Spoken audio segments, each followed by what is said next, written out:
Assalamualaikum, salam sehat, salam berbahagia. Ketemu lagi dengan saya, Habas, membaca Harry Potter dan Piala Api.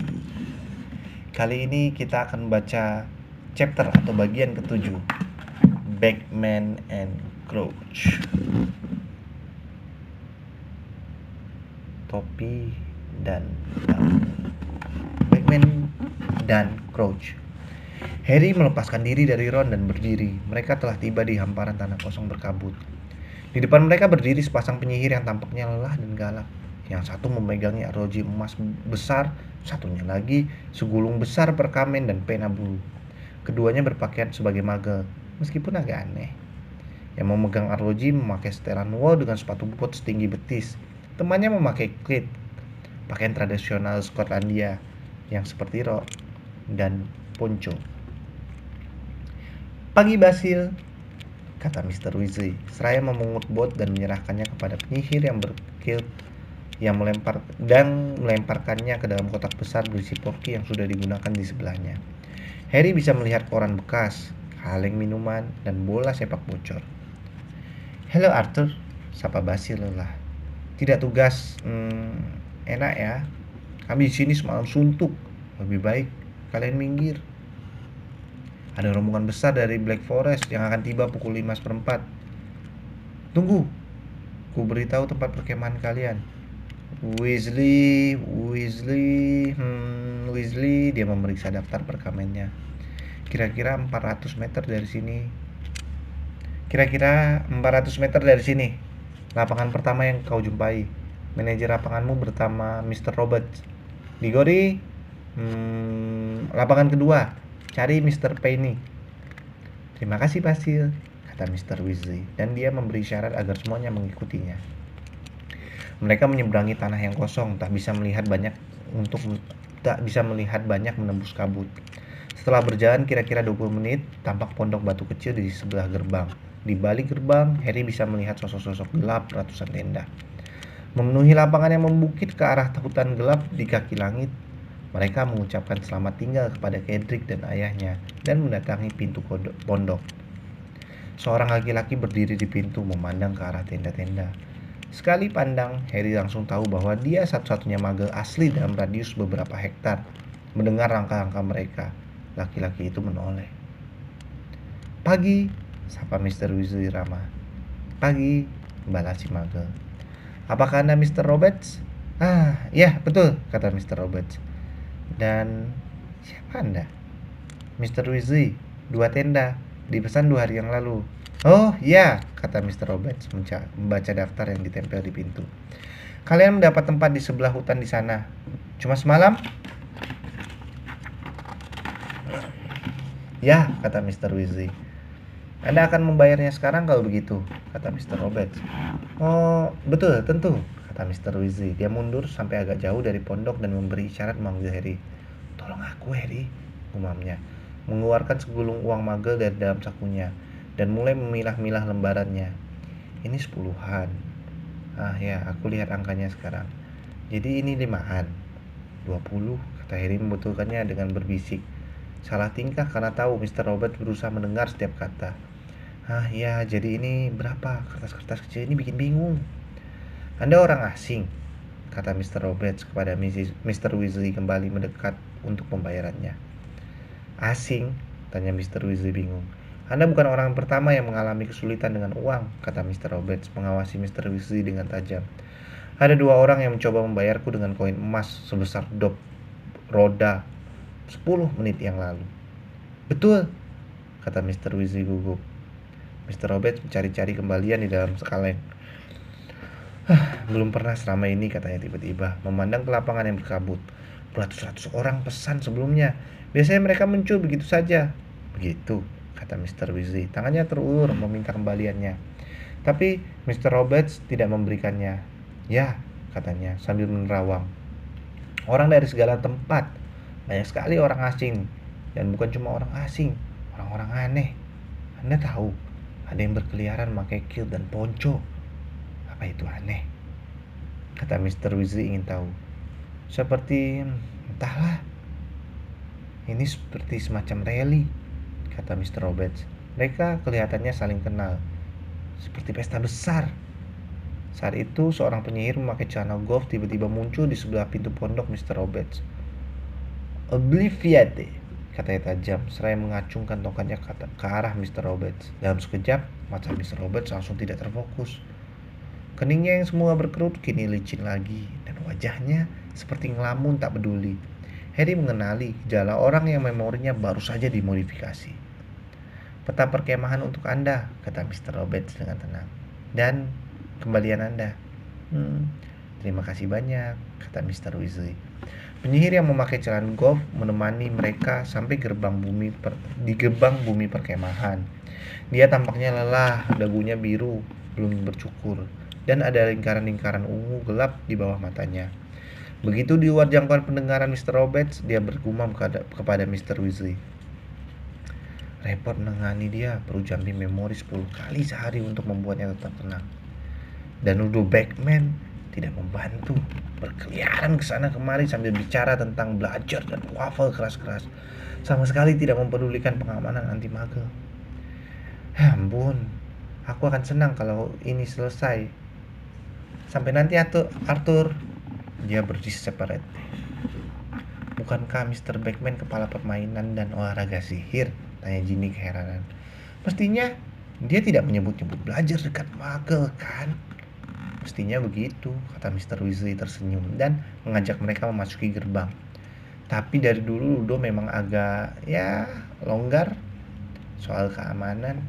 Tapi kau tak bisa mendapatkan kepala departemen olahraga yang lebih antusias daripada Ludo.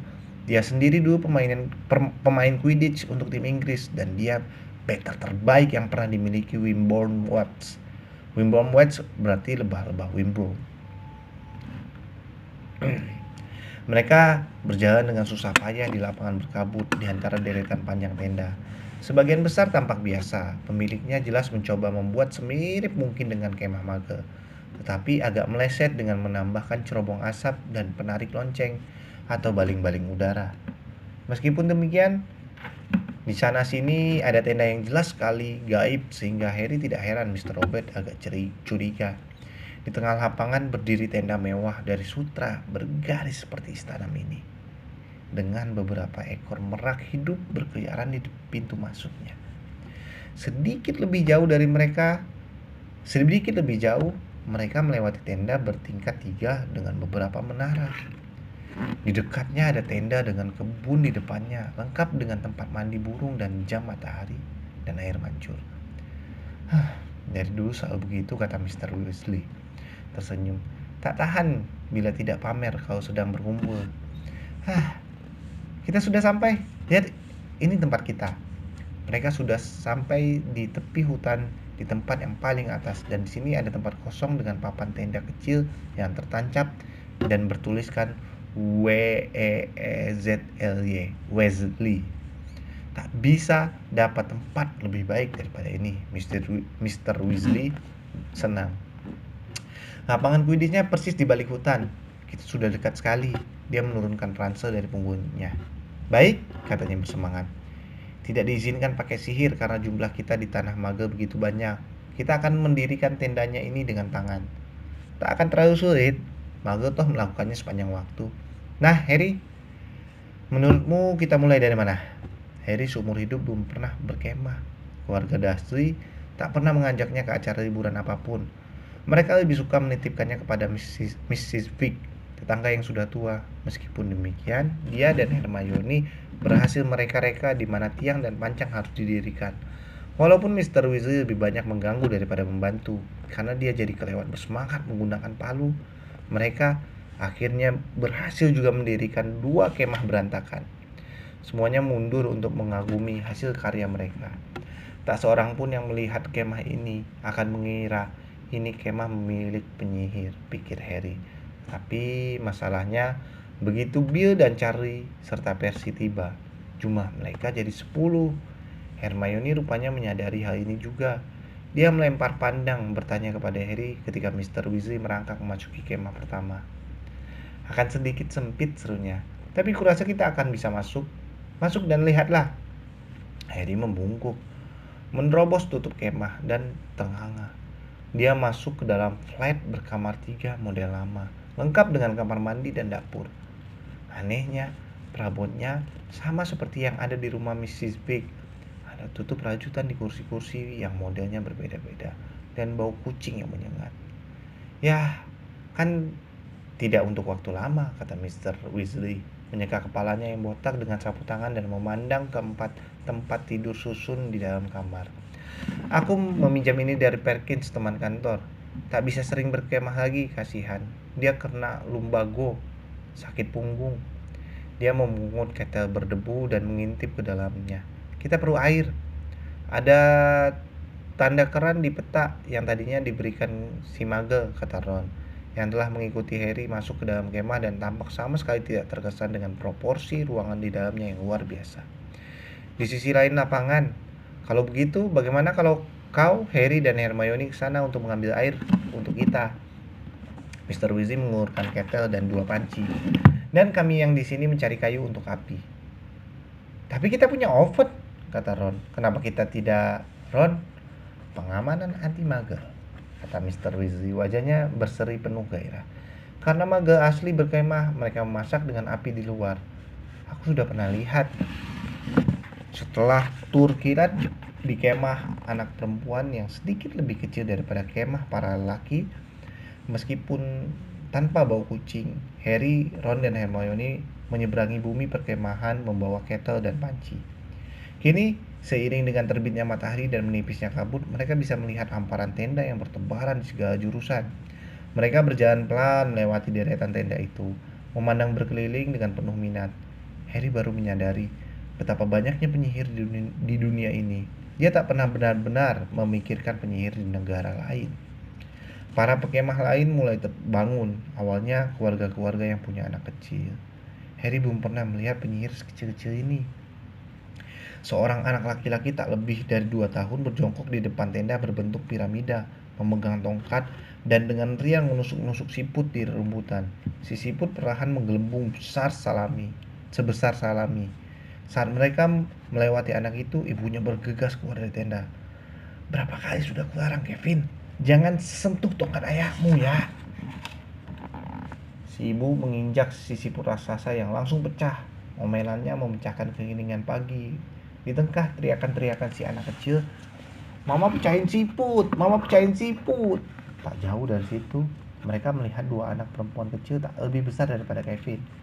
Mereka berdua naik sapu terbang mainan yang cuma terbang rendah, sehingga jari kaki mereka, kedua anak itu masih menyentuh rumput yang berembun.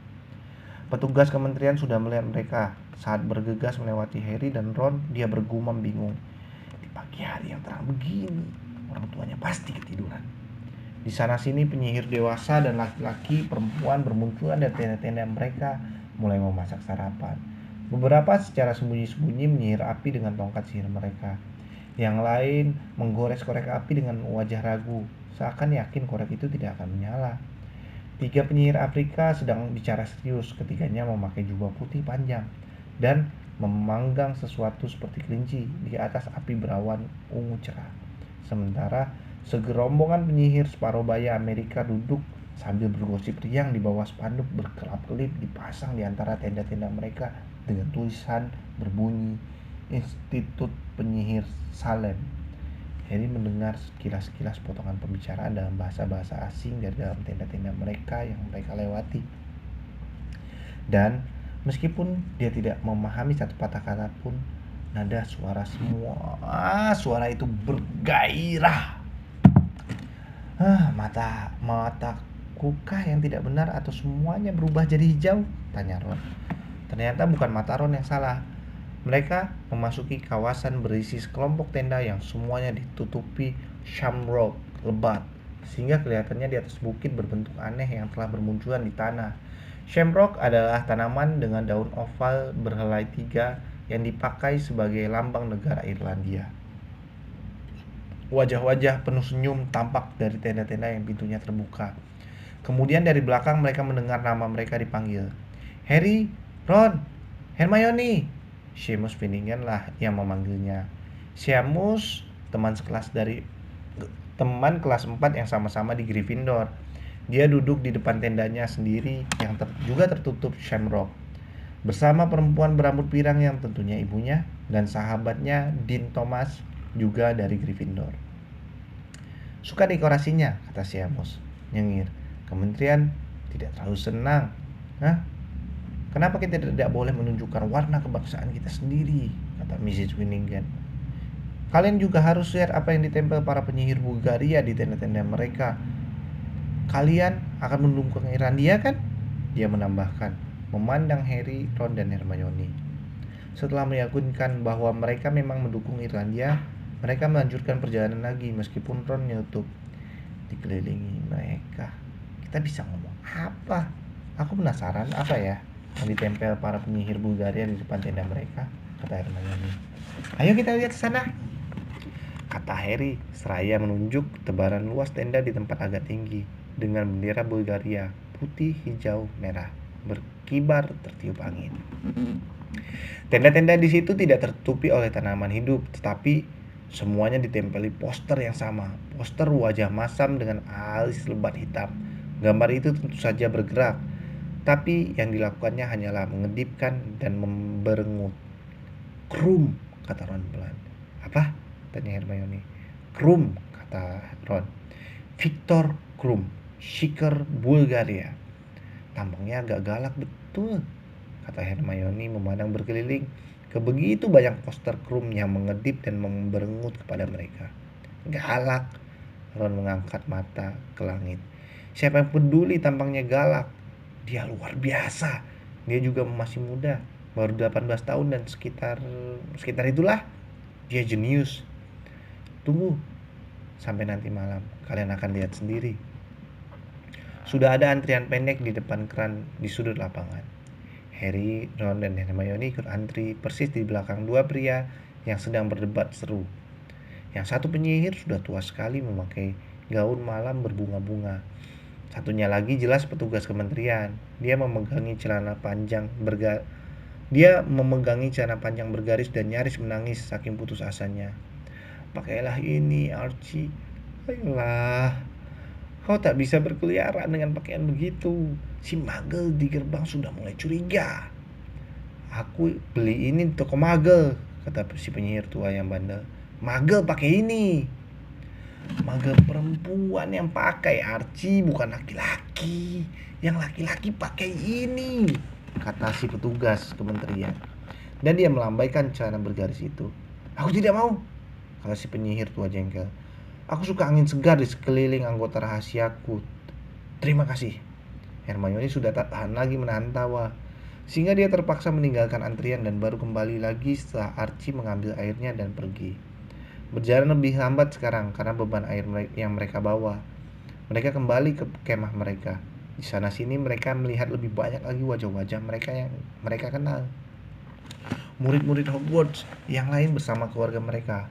Oliver Wood, mantan kapten tim Quidditch Gryffindor yang baru saja lulus, menyeret Harry ke tenda orang tuanya untuk diperkenalkan dan dengan bersemangat memberitahu Harry bahwa dia baru saja diterima di tim cadangan Puddlemere United. Berikutnya mereka dipanggil Ernie Macmillan, anak kelas 4 Hufflepuff, dan sedikit lebih jauh mereka melihat Cho Chang, gadis yang sangat cantik yang bermain sebagai seeker tim Ravenclaw. Dia melambai dan tersenyum kepada Harry. Harry menumpahkan air cukup banyak ke bagian depan tubuhnya ketika dia membalas untuk melambai. Supaya tidak diledek Ron, Harry buru-buru menunjuk serombongan besar remaja yang belum pernah dilihatnya. Siapa kira-kira mereka? Katanya. Mereka tidak bersekolah di Hogwarts kan? Bisa aja Harry ya.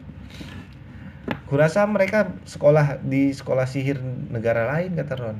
Aku tahu ada sekolah-sekolah sihir ada sekolah-sekolah sihir lain, tapi belum pernah ketemu anak yang bersekolah di sana. Bill punya teman pena yang bersekolah di Brazil dulu sekali, sudah bertahun-tahun yang lalu, dan dia ingin ke sana untuk mengunjunginya. Tapi Mom dan Dad tidak sanggup membiayainya. Teman penanya tersinggung ketika dia menulis dia tidak bisa datang dan Bill dikirimi topi yang sudah dikutuk. Topi itu membuat telinganya mengkerut.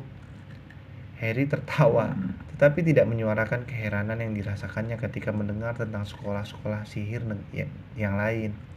Dia beranggapan setelah melihat begitu banyak perwakilan dengan berbagai kebangsaan, bahwa selama ini dia bodoh karena tidak pernah menyadari bahwa Hogwarts tak mungkin satu-satunya sekolah sihir yang ada di dunia. Dia menggering Hermione yang tampak sama sekali tidak terkejut mendengar informasi ini. Pastilah dia sudah membaca tentang sekolah-sekolah sihir lain itu dari buku-buku atau apalah. Kalian lama sekali, kata George ketika mereka akhirnya kembali tiba di kemah keluarga Weasley. Kami ketemu beberapa orang, kata Ron menaruh airnya. Api belum kau nyalakan. Dad lagi bersenang-senang dengan korek apinya, kata George. Mr. Weasley belum pernah menyalakan api, tapi bukannya belum mencoba. Batang korek api yang patah bertebaran di tanah di sekitarnya. Tetapi tampaknya dia senang sekali. Ups, katanya ketika dia berhasil menyalakan sebatang korek dan buru-buru menjatuhkannya karena kaget. Begini Mr. Weasley, kata Hermione berbaik hati, mengambil kotak korek api darinya dan menunjukkan cara menyalakannya dengan benar. Akhirnya mereka berhasil menyalakan api, walaupun masih perlu 1 jam lagi sampai apinya cukup panas untuk memasak. Namun ada banyak yang bisa dilihat selama mereka menunggu. Tenda mereka rupanya berdiri sejajar dengan semacam jalan yang menuju ke tengah lapangan, dan para pegawai kementerian tak hentinya bergegas melewati jalan itu, menyapa Mr. Weasley dengan hangat ketika lewat. Mr. Weasley terus-menerus memberi komentar, terutama untuk Harry dan Hermione. Anak-anaknya sendiri sudah tahu banyak tentang Kementerian Sihir, sehingga tidak tertarik. Itu Cuthbert Mockridge, kepala kantor hubungan Goblin. Yang akan lewat ini Gilbert Wimbley, dia anggota komite sihir eksperimental. Sudah beberapa waktu dia bertanduk begitu. Halo Arnie, Arnold Fishgood, dia ahli penghilang, anggota pasukan pembalik sihir tak sengaja. Kalian tahu kan? Dan itu Bode dan Crocker. Mereka tak bisa dikatakan. Mereka apa? Dari Departemen Misteri. Top secret. Entah apa yang mereka lakukan. Akhirnya apinya siap dan mereka baru mulai memasak telur dan sosis ketika Bill dan Charlie Percy berjalan keluar dari hutan ke arah mereka.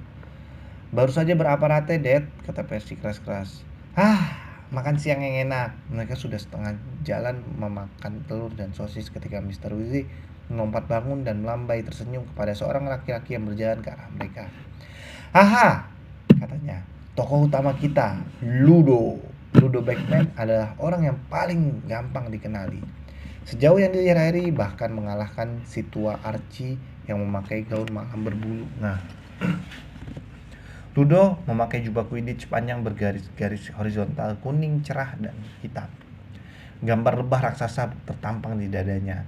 Penampilannya mengesankan orang tinggi besar yang kondisinya kurang dipertahankan. Jubahnya tampak tertarik ketat di bagian perut yang besar, dan perut yang pasti tak sebesar itu ketika dia masih menjadi pemain Quidditch nasional Inggris. Hidungnya melesak, mungkin patah terhantam belajar, pikir Harry. Tetapi mata birunya yang bulat, rambut pirangnya yang pendek, dan wajahnya yang merah sehat membuatnya tampak seperti anak sekolah bertubuh besar. "Ehoi!" kata Bagman riang. Dia berjalan riang seakan ada pegas di telapak kakinya, dan jelas sedang bergairah sekali. "Arthur sobat," sapanya ketika tiba di api unggun. "Hari yang hebat? Hari yang hebat. Tak bisa kita mengharapkan cuaca lebih bagus dari ini. Malam nanti tak berawan dan semua rencana berjalan lancar. Tak banyak yang harus kukerjakan." Di belakangnya segerombolan petugas kementerian yang tampak kelelahan buru-buru lewat menunjuk bukit di kejauhan bahwa ada api sihir yang memancar bunga api ungu setinggi 6 meter ke angkasa. Percy bergegas maju dengan tangan terulur. Rupanya celaannya mengenai cara Ludo Bagman memberikan departemen tidak mencegah dia ingin memberikan kesan baik. Ya, kata Mr. Weasley tersenyum. Ini anakku, Percy. Dia baru mulai bekerja di kementerian. Dan ini Fred. Bukan George. Maaf. Yang itu Fred, Bill, Charlie, Ron, dan anak perempuanku Ginny, dan teman-teman Ron, Hermione Granger, serta Harry Potter. Bagman agak kaget mendengar nama Harry, dan matanya seperti yang sudah dihafal Harry terangkat ke atas ke bekas luka di dahi Harry. "Anak-anak," Mr. Wizzy meneruskan. Ini Ludo Beckman. Kalian tahu siapa beliau? Berkat beliaulah kita mendapatkan tiket yang bagus sekali. Beckman tersenyum kecil dan melambaikan tangan seakan itu cuma soal kecil. Mau taruhan untuk pertandingan nanti, Arthur? Katanya bersemangat, menggerincingkan uang emas yang kedengarannya banyak di dalam saku jubahnya yang kuning hitam. Rodi Pontor sudah bertaruh Bulgaria yang akan mencetak gol lebih dahulu. Aku memberi tawaran cukup baik, mengingat 3 pemain depan Irlandia adalah yang terkuat yang pernah ku lihat selama beberapa tahun belakangan ini. Dan sekecil Agatha Timms mempertaruhkan separuh sahamnya di peternakan belut untuk tembakannya bahwa pertandingan akan berlangsung selama seminggu. Oh, baiklah, kata Mr. Weasley. Apa ya enaknya ya? 1 galeon untuk kemenangan Irlandia. 1 galeon, Ludo Beckman tampak sedikit kecewa, tapi langsung menguasai dirinya lagi. Baiklah. Ada lagi yang mau kau taruhkan? Mereka masih terlalu kecil untuk berjudi, kata Mr. Weasley. Molly tak akan suka. Kami mau ikut 37 galeon, 15 sikel, 3 nut, kata Fred, sementara dia dan George mengumpulkan uang mereka. Tebakan kami, Irlandia yang menang. Tapi Victor Krum mendapatkan snitch-nya. Oh, dan kami juga menawarkan tongkat sihir palsu. Kalian jangan menunjukkan barang rongsokan macam itu kepada Mr. Beckman, desis Percy. Tapi Beckman rupanya tidak menganggap itu barang rongsokan. Sebaliknya malah, wajahnya yang kekanak-kanakan itu tampak bergairah ketika dia mengambil tongkat itu dari Fred. Dan ketika tongkat itu mengeluarkan bunyi cap cap cap keras dan berubah menjadi ayam-ayaman karet, Beckman tertawa tergila-gila. Luar biasa. Sudah bertahun-tahun aku tidak melihat sihir yang sehebat ini. Ku beli 5 galeon. Percy langsung bersikap kaku mencela. Anak-anak, bisik Mr. Weasley, kalian tak boleh bertaruh. Ini seluruh tabungan kalian, ibu kalian. Jangan merusak kesenangan, Arthur, dentum Ludo, menggerincingkan uang dalam kantongnya dengan penuh semangat. Mereka sudah cukup besar untuk mengetahui apa yang mereka inginkan. Menurut kalian Irlandia akan menang, tapi Krum akan mendapatkan snitch-nya? Tak mungkin, nak. Tak mungkin. Aku beri tawaran mahal untuk tebakan kalian. Kita tambah 5 galeon dari tongkat kalian yang lucu ini. Mr. Weasley cuma bisa memandang tak berdaya ketika Ludo Beckman mengeluarkan buku catatan dan pena bulu mencatat nama si kembar. Bagus, kata George, mengambil secarik perkamen yang diulurkan Beckman kepadanya dan menyelipkannya ke dalam saku dari depan jubah mereka. Beckman menoleh riang lagi kepada Mr. Weasley. Kalian bisa bantu tidak? Aku sedang mencari-cari Barty Crouch. Menteri olahraga Bulgaria bikin repot. Dan aku tidak mengerti sepatah kata pun yang dikatakannya. Barty akan mengerti. Dia bisa bicara kira-kira 150 bahasa. Mr. Crouch, kata Percy, mendadak menanggalkan kekakuan penuh celah di wajahnya dan menjadi bersemangat. Dia bisa lebih dari 200 bahasa. Mermis dan Gobbledygook dan troll. Semua orang bisa bahasa troll, kata Fred meremehkan. Tinggal tunjuk dan mengeram saja. Sudah ada berita tentang Berta Jorkins, Ludo? Mr. Weasley bertanya ketika Beckman menundukkan diri di rumput sebelah mereka. Belum sama sekali, ujar Beckman santai. Tapi dia pasti muncul, kasihan si Berta. Ingatannya seperti kuali bocor dan sama sekali tak menentu ke arah. Tersesat pasti. Dia akan muncul lagi di kantor bulan Oktober dan merasa mungkin masih bulan Juli. Menurutmu belum waktunya kirim orang untuk mencari dia? Mr. Weasley menyarankan ketika Percy menyerahkan teh kepada Beckman. Barty Crouch berkali-kali bilang begitu, kata Beckman, matanya yang bulat melebar dengan polos. Tapi saat ini betul-betul sibuk sekali. Kita tak bisa kirim orang. Panjang umur, Barty. Seorang penyihir baru saja beraparate di sebelah api unggun mereka. Dengan kekontrasan dengan Ludo Beckman yang duduk santai di rembutan memakai jubah waps-nya tak bisa lebih mencolok daripada itu. Barty Crouch sudah agak tua, kaku, memakai setelan jas bagus berdasi. Belahan rambut abu-abunya yang pendek sangat lurus, nyaris tak wajar, dan kumis tipisnya seperti sikat gigi, seakan diratakan menggunakan penggaris. Sepatunya disemir mengkilap. Harry bisa memahami kenapa Percy mengidolakannya. Percy orang yang sangat patuh pada peraturan dan Mr. Crouch mematuhi peraturan tentang berpakaian ala mage begitu teliti sampai dia bisa dikira manajer bank. Harry bahkan menyangsikan Paman Vernon bisa menebak dia sebetulnya bukan mage. Duduk di rumput sini, Barty, kata Ludo riang, mengelus rumputan di sebelahnya. Tidak, terima kasih Ludo, kata Crouch. Dan ada sedikit ketidaksabaran dalam suaranya. Aku cari kau kemana-mana. Pihak Bulgaria mendesak kita untuk menambahkan 12 tempat duduk di box utama. Oh, jadi itu mau mereka, kata Beckman. Kukira mereka mau pinjam jepitan. Aksinya tajam sekali. Mr. Crouch, kata Percy terengah, seraya membungkuk sedemikian rupa sehingga dia tampak seperti orang bungkuk. Anda mau secangkir teh? Oh, kata Mr. Crouch memandangi Percy agak heran. Ya, terima kasih, Waterby. Fred dan George sampai tersedak. Percy yang telinganya merah padahal menyibukkan diri membuat teh. Oh, dan aku juga mau bicara denganmu, Arthur, kata Mr. Crouch, matanya yang tajam memandang Mr. Weasley. Ali Bashir marah-marah. Dia mau bicara denganmu tentang pelarangan ekspor karpet terbang. Mr. Weasley menghela napas berat.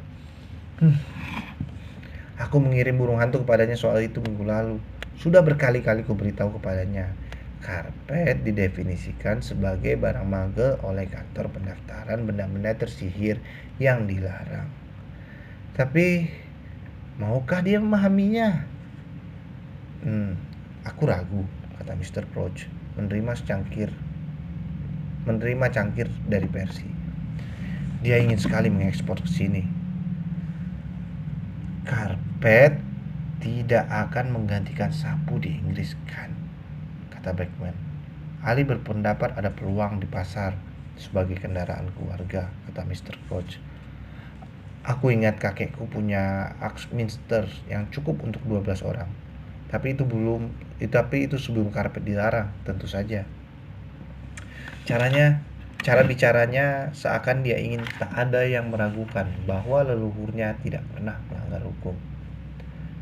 Jadi, sedang sibuk sekali, Barty, kata Bachman riang. Lumayan, kata Mr. Crouch hambar. Mengorganisir pergi di 5 benua bukan urusan yang mudah, Ludo. Kalian berdua akan senang kalau semua ini sudah selesai, kata Mr. Weasley. Ludo Beckman sampai terkejut. Senang?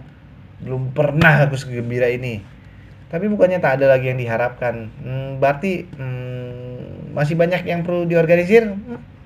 Mr. Crouch mengangkat alis ke arah Beckman. Kita sudah sepakat tidak mengumumkannya sebelum semua detail. Oh, detail, kata Beckman melambaikan tangan, mengabaikan kata-kata itu seperti menghalau lalat. Mereka sudah tantangan kan? Mereka sudah setuju kan? Taruhan. Pasti tak lama lagi anak-anak ini juga tahu. Maksudku toh akan diadakan di Hogwarts. Ludo, kita harus ketemu delegasi Bulgaria, kata Mr. Crouch tajam, memotong ucapan Beckman. Terima kasih tehnya, Waterby. Dia mendorong tehnya yang belum diminum ke arah Percy dan menunggu Ludo berdiri. Beckman bangkit, meneguk sisa tehnya. Uang emas di dalam kantongnya bergelincing nyaring. Sampai ketemu kalian semua nanti, katanya. Kalian akan berada di box utama bersamaku. Aku komentator. Dia melambai. Barty Crouch mengangguk singkat dan keduanya diseparate. Apa yang akan diadakan di Hogwarts, Dad? Tanya Fred penasaran. Apa yang mereka bicarakan? Tak lama lagi kau akan tahu, kata Mr. Weasley tersenyum. Ini masih termaksud informasi rahasia sampai tiba saatnya kementerian memutuskan untuk mengumumkannya, kata Percy kaku. Mr. Crouch benar jika tidak mau mengungkapkannya. Oh, tutup mulutmu, Waterby, kata Fred. Kegairahan meningkat seperti awan yang tampak jelas di bumi perkemahan selewat tengah hari. Sorenya, bahkan udara musim panas yang tenang seakan bergelora dengan antisipasi. Dan saat kegelapan menebar seperti tirai di atas ribuan penyihir yang menanti kepura-puraan yang tersisa pun lenyap. Para petugas Kementerian Sihir tampaknya sudah menyerah pada hal yang tak dapat dihindari dan berhenti melawan tanda-tanda sihir yang sekarang bermunculan di mana-mana. Para pedagang beraparates setiap beberapa meter membawa nampan dan mendorong kereta penuh berisi dagangan luar biasa. Ada mawar-mawar menyala, hijau untuk Irlandia, merah untuk Bulgaria. Yang meneriakan nama-nama para pemain, topi kerucut hijau dihiasi shamrock yang menari-nari, syal Bulgaria berhias singa yang betul-betul mengaum, bendera-bendera kedua negara yang menyanyikan lagu kebangsaan masing-masing jika dilambaikan. Ada juga sapu firebolt, mainan kecil-kecil yang benar-benar bisa terbang, dan boneka-boneka para pemain terkenal untuk koleksi yang bisa berjalan-jalan dengan bergaya di atas telapak tanganmu. Aku menabung untuk semua uang sakuku selama musim panas ini, Ron memberitahu Harry ketika mereka dan Hermione berjalan melewati para pedagang membeli souvenir. Meskipun Ron membeli topi shamrock yang menari dan berwarna hijau, dia juga membeli boneka kecil Victor Krum, Shaker Bulgaria. Miniatur Krum berjalan bolak-balik di atas telapak tangan Ron, cemberut memandang warna hijau di atasnya. "Wow, lihat ini," kata Harry, bergegas ke kereta dorong yang menggunung berisi sesuatu seperti teropong kuningan. Hanya saja teropong itu dilengkapi segala macam kenop dan putaran aneh. "Omniokular," kata si penjual penuh semangat. "Kalian bisa mengulang permainan, menghambatkan apa saja, dan bisa memperlihatkan penggalan permainan yang mana saja kalau diperlukan. Murah, cuma 10 galeon." "Jadi nyesel aku udah beli ini," kata Ron menunjuk topi shamrock menarinya dan memandang Omniokular dengan wajah kepingin sekali. "3," kata Harry tegas kepada penjualnya. "Jangan, tidak usah," kata Ron, wajahnya memerah padam. Dia selalu agak peka terhadap kenyataan bahwa Harry yang mewarisi sedikit harta orang tuanya punya lebih banyak uang daripada dirinya. "Kalian tidak akan dapat hadiah Natal lagi," kata Harry kepadanya, mengulurkan Omniokular ke tangan Ron dan Hermione. "Sampai kira-kira 10 tahun. "Fair enough, cukup adil," kata Ron nyengir. "Oh, Dreams Harry," kata Hermione, "dan aku akan memilih buku acara untuk kita. Lihat, dengan kantong uang mereka jauh lebih ringan, mereka kembali ke tenda. Bill, Charlie, dan Ginny semuanya memakai mawar hijau juga. Dan Mr. Weasley membawa bendera Irlandia. Fred dan George tidak punya souvenir, karena semua uang mereka sudah diberikan kepada Bagman." Dan kemudian bunyi gong yang dalam membahana dari suatu tempat di balik hutan, dan serentak lentera-lentera hijau dan merah menyala di pepohonan, menerangi jalan menuju ke lapangan. "Sudah waktunya," kata Mr. Weasley, tampak sama bergairahnya dengan semua anak itu. "Ayo, kita berangkat." Itu chapter ke-7 dari Harry Potter tahun keempat menuju pertandingan Quidditch. Makin seru. Gimana pertandingan Piala Quidditch, dan apa yang menjadi rahasia yang akan diumumkan oleh Kementerian Sihir? Silahkan tunggu kembali video selanjutnya untuk chapter-chapter berikutnya. Salam sehat, salam berbahagia. Assalamualaikum.